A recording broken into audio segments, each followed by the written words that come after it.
بسم اللہ الرحمن الرحیم۔ میں ہوں محمد انصر طاہری اور آپ دیکھ رہے ہیں میرا یوٹیوب چینل انسان کامل۔ آج ہم جس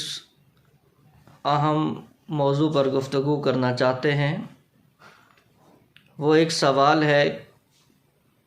کیا ہم مسلم ہیں؟ کیا ہمارا تعلق حضور رسالت مآب صلی اللہ علیہ وآلہ وسلم کی ذات سے ہے؟ اس کا جواب ہم ایک حدیث مبارکہ سے لینا چاہیں گے اور اس کی روشنی میں خود کو، اپنے حیثیت کو دیکھنا چاہیں گے کہ آج ہم کل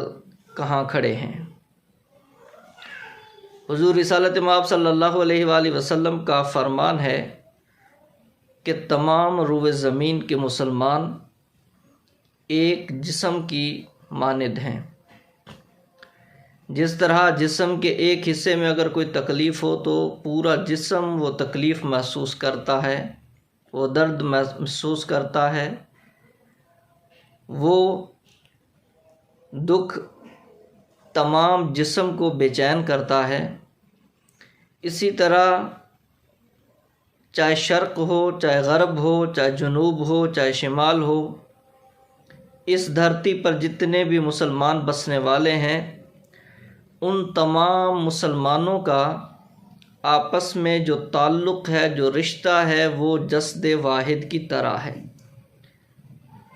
یعنی کہ جس طرح ایک جسم کے کسی حصے میں تکلیف ہوتی ہے، کسی عضو میں تکلیف ہوتی ہے تو تمام جسم بے چین ہو جاتا ہے، اسی طرح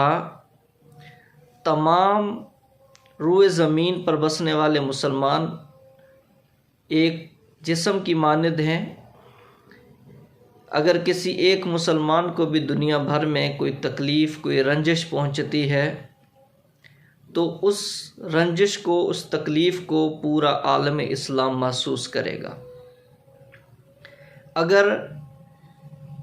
وہ محسوسات میں کمی ہے تو یا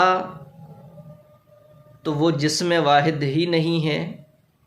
اور جسم واحد کا نہ ہونے کا مطلب یہ ہوگا کہ ان کا تعلق امت مسلمہ سے نہیں ہے، یا انسان کا کوئی عضو ایسا ہوتا ہے جو عضو معطل جس کو کہا جاتا ہے کہ وہ تکلیف محسوس نہیں کرتا، وہ بھی ایک بیکار عضو ہوتا ہے اور وہ جسم کے لیے خود وبال بن جاتا ہے۔ ہمارے پیارے آقا و مولا حضرت صلی اللہ علیہ وآلہ وسلم نے فرمایا کہ روئے زمین پر بسنے والے تمام مسلمانوں میں کوئی بھی تکلیف یا مصیبت آتی ہے تو اس تکلیف اور مصیبت کو سارا عالم اسلام، اس کا ہر فرد اس کو ویسے ہی محسوس کرے جیسے وہ اپنے جسم کی تکلیف کو محسوس کرتا ہے۔ اگر ویسے محسوس نہیں کرتا تو وہ جسد واحد نہیں ہے، یعنی وہ امت مسلمہ کے جو جسم کی مانند ہے، ایک پوری امت مسلمہ اس جسم کا حصہ ہی نہیں ہے، وہ اس امت کا حصہ نہیں ہے، یا پھر اگر حصہ ہے تو وہ ایسا نکارہ حصہ ہے کہ جو عضو معطل کی حیثیت رکھتا ہے۔ دوستو، آج فلسطین کے مسلمانوں پر جو ظلم و بربریت کی تاریک رات چھائی ہوئی ہے اور ایک ایسی قوم کے ذریعے ان پر تشدد کیا جا رہا ہے، ظلم و بربریت کے پہاڑ ڈھائے جا رہے ہیں، کہ جو اس چیز کا نعرہ لگاتی ہے، دعویٰ کرتی ہے کہ وہ دنیا میں انسانیت کے لیے کام کرتے ہیں، لیکن جو فلسطین میں ہو رہا ہے وہ دنیا کی تاریخ میں شاید ہی اس کی کوئی مثال ملتی ہو۔ مسلمانوں کے بچوں کو جانوروں کے بچوں سے بھی زیادہ بدترین مثال بنایا جا رہا ہے، ان کو ذبح کیا جا رہا ہے۔ ہسپتالوں تک بمباری کی جا رہی ہے، کوئی دنیا میں ان پر سامان حیات نہیں پہنچا سکتا، ادویات نہیں پہنچانے دی جا رہی، اور اس کو ایک کربلا سا بنا دیا گیا ہے۔ وہ تو اللہ رب العزت نے قرآن مجید فرقان حمید میں جا بجا یہ ارشاد فرمایا ہے کہ یہود و نصارہ کبھی تمہارے دوست نہیں بن سکتے، یہاں تک کہ تم ان کی پیروی کر لو، ان کی بات مان لو، یہ تب بھی تمہیں نہیں اپنائیں گے۔ جب یہ اٹل فیصلہ ہے قرآن مجید فرقان حمید کا، تو ان سے تو دوستی کی امید اور توقع نہیں رکھی جا سکتی۔ لیکن آج بحیثیت مسلمان ہم کہاں کھڑے ہیں؟ کیا ہمارا تعلق حضور رسالت مآب صلی اللہ علیہ وآلہ وسلم کے ساتھ ہے یا نہیں ہے؟ کیا فلسطین کے مسلمان صرف اس وجہ سے نہیں ذبح ہو رہے کہ وہ صرف مسلمان ہیں اس لیے ان کو ذبح کیا جا رہا ہے؟ تو فلسطین کے مسلمانوں کو جو ذبح کیا جا رہا ہے وہ لا الہ الا اللہ محمد رسول اللہ صلی اللہ علیہ وآلہ وسلم کی وجہ سے ذبح کیا جا رہا ہے۔ ان بچوں نے، ان ماؤں نے کوئی بندوق نہیں اٹھائی، اور کوئی بندوق ایسے اٹھا بھی نہیں سکتا۔ وہ قوم بھی ایک ذہین ہے، عقل مند ہے، وہ جانتے ہیں کہ ان کے پاس صرف پتھر ہیں اور سامنے ایک عالمی ایٹمی طاقت ہے، تو ہم ان کے ساتھ لڑ جھگڑ نہیں سکتے۔ خود اپنی ایجنسیوں کے ذریعے یا کیسے حالات میں یہ تمام کے تمام ایک کارروائی کر کے اور اس کو بہانہ بنا کر، جس طرح امریکہ نے ایک ورلڈ ٹریڈ سینٹر کا حملے کا ایک بہانہ بنا کر اسلامی ریاستیں، جس میں افغانستان ہے، پھر شام ہے، مختلف ریاستوں کو اس ایک بہانے کی بھینٹ چڑھا دیا، اسی طرح ایک بہانہ بنا کر کہ فلسطین کے لوگوں نے حملہ کیا ہے اسرائیل پر، اس کو بہانہ بنا کر اور اسرائیل کے معصوم بچوں کی جان لینا، ہسپتال میں پڑے ہوئے تڑپتے ہوئے مریضوں پر بمباری کرنا، یہ دنیا بھر کی ساری ظلم اور بربریت کی جا رہی ہے۔ اور دوسری طرف ہم لوگ ہیں کہ ہم وہ تکلیف محسوس نہیں کرتے۔ بحیثیت مسلمان یہ کیسے ممکن ہو سکتا ہے کہ ہمارے پاؤں میں درد ہو، ایک ناخن میں ہی درد ہو، اور ہم چین کی نیند رات کو سو سکیں؟ تو ہم اگر اے امت مسلمہ بحیثیت مسلمان ہم سوچیں کہ اگر وہ لوگ ہمارا حصہ ہیں، جسم ہے ہمارا، ہمارے قبلہ اول کے ساکنین ہیں،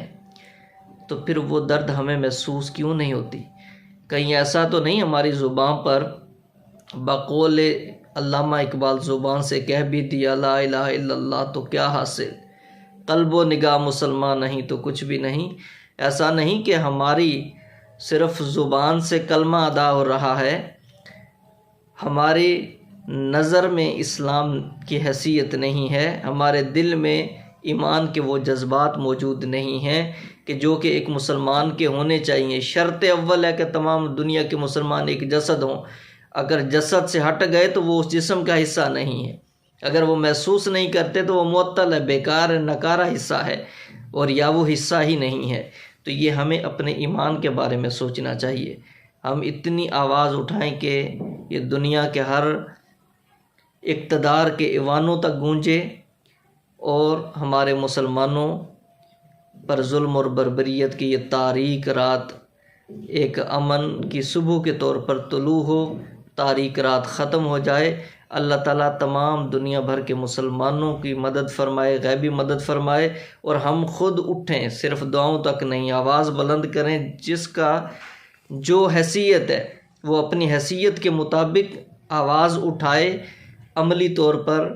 تاکہ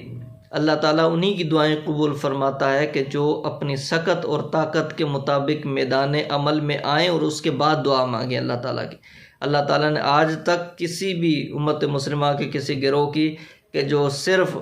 دعاؤں پر گزارا کریں، صرف دعائیں مانگیں اور عملی دنیا میں قدم نہ بڑھائیں تو ان کی مدد نہیں کی۔ اللہ تعالیٰ کی شرط ہے کہ دعا قبول یقیناً ہوگی۔ 313 ہزاروں کے لشکر کو شکست ضرور دیں گے، لیکن وہ 313 میدان میں ہوں تب۔ تو ہم سب میدان میں نکلیں، امت مسلمہ کے لیے سوچیں، ایک کھیل کود تماشوں کے اندر اپنی زندگی کو ضائع نہ کریں، بحیثیت مسلمان سوچیں، کیونکہ ہم نے مرنا ہے اور کل قیامت کے دن اللہ کے حضور رسالت مآب صلی اللہ علیہ وآلہ وسلم کے شفاعت کے طلبگار بننا چاہتے ہیں ہم،